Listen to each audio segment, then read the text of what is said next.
Hello, this is Charles Norman Bradshaw, and I am interviewing. Sherry Keene. And before we start, maybe we should give a little bit of details. What is your major? What do you do for a living? Uh, what are we going to be talking about? Because I know we're going to be talking about the Cold War. Okay. Well, my name is Sherry Keene. I'm a counselor at Camas High School, and I've been a counselor in different schools around the state for the last 26 years. I grew up in the lower end of the Yakima Valley in Benton City in particular, and then moved to Kennewick in my senior year of high school. And then I went to WSU and got a degree in social work there. And then I've lived various parts of the state doing mental health counseling and then school counseling and those kinds of things. Now, because we are doing about the Cold War, we talked a little bit earlier, like a few weeks ago, about your father working at the... Oh, goodness me. It's the Hanford Reservation. Hanford Reservation, and that's what I'm here to talk about. From what I want to know is, what was your father's role at the Hanford site? My father was a radiation safety monitor for many years, and then the last 5 or 6 years he was there before he retired, he taught radiation safety to other employees being hired by the Hanford Reservation to work in the nuclear reactors. Okay.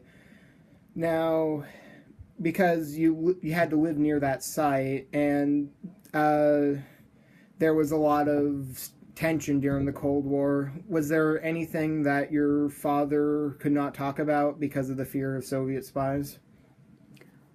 Yes. A lot of what he was doing was classified, and he was not allowed to talk about that.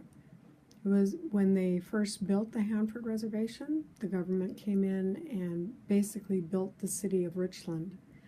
They had like 4 or 5 different house plans. If you went into someone's house, you knew where the bathroom was because they were either in an F house or an H house or a prefab or whatever model house. But we lived in Benton City on a farm, and my dad drove into there were a number of people that lived in Benton City on farms that worked out at the Hanford Reservation. He had to wear a radiation monitor every day at work, and periodically they would take that radiation monitor and run it through a counting machine to see what level of radiation he had been exposed to. And if there had been a problem where people had been required to clean up a leak, then they might be put on leave for a while until a certain amount of time had passed so that the radiation, they didn't go over the amount of radiation they were allowed to have over a certain period of time. Because radiation sickness? To prevent that. Okay. Now, with those two questions in mind, we've already began to talk about family. So I want to know, what was your family like, and what were their roles in the family? Did you have a huge family like father, mother, children, and grandparents living in one house? It was my mom and my dad, and I'm the oldest, and I have a younger brother and a younger sister that lived in our home. Okay. And at that time, there were safety zones that all of the people in the Tri-Cities and we in Benton City had places to go in case there was an emergency. For example, if a major accident happened out at Hanford site, or if the enemy bombed, then we had these safety places to go. Okay. From where our farm was, our safety place was near a dam on the Yakima River, which was a huge concrete facility, and they had a huge concrete building basically to house some of the power plant, and that was considered a safe enough place for us. Okay. But there were other places around that area, and so every family had their own evacuation route and place to go in the event something like that happened. Okay. Um, Now we've talked about family and things like that, and we've talked about a little bit of the Hanford site, but the radioactive substance that was made there was plutonium, and that is a highly radioactive material, and Hanford was the producer of the most plutonium. What were safety precautions that were followed in the chance of being exposed to radioactive material? If so, then what were they? Well, what I do know about my father is that he was able to share with us, and then as things became more open later on, when I was grown, there was more information, and I've been to the museum there in Richland, and they also would do tours out to parts of the Hanford area. So what I know that he had to do when he went to work is that he had to dress down in booties and an overall and something covering his head to go and work in certain areas out at the Hanford Reservation. Not all jobs required that, but where he was monitoring safety, that was a concern. And then when he was ready to come home, it's like you went into an enclosed area like a vestibule and took off your booties and overalls and hat and everything and put them in a chute, and then you went into the next locker room and put on your regular clothes to come home. Okay. How about for the family members there? I know that at one time you were talking about those huge sized Geiger counters that could fit humans in them. They had a huge, like a semi-tractor trailer that was fitted with a whole body Geiger counter. They would bring it out to my school, and all of us kids, one at a time, would lay down on the little bed, and it would run us through the machine, and they'd get a collection of run the Geiger counter and get a collection of how much radiation we had. Interestingly enough, the counters that my dad did at work and the ones that they did with us at the schools, none of that was made public. So I have no idea what my radiation exposure was, or even if there was any. And neither did my father know, because that was considered classified information back then. Okay, now we're getting really deep into this, but now we've talked about the family and plutonium. Now we're getting into the point where if there was a threat of nuclear warfare, what were the procedures that your school and family followed in the chance of the bomb being dropped? Again, we had evacuation routes and safe places that we were to go to and stay. And with those evacuation routes, with the bomb shelters and stuff like that, how many people were able to be possibly supported in there with the amount of food and water that they possibly packed in them? So I couldn't give you exact details on that. I know that was part of you being assigned to a certain shelter, and those shelters were set up to take care of a certain number of people for a certain period of days. Okay. But as a kid, if I ever knew that, I have no idea now. Oh, okay. Now.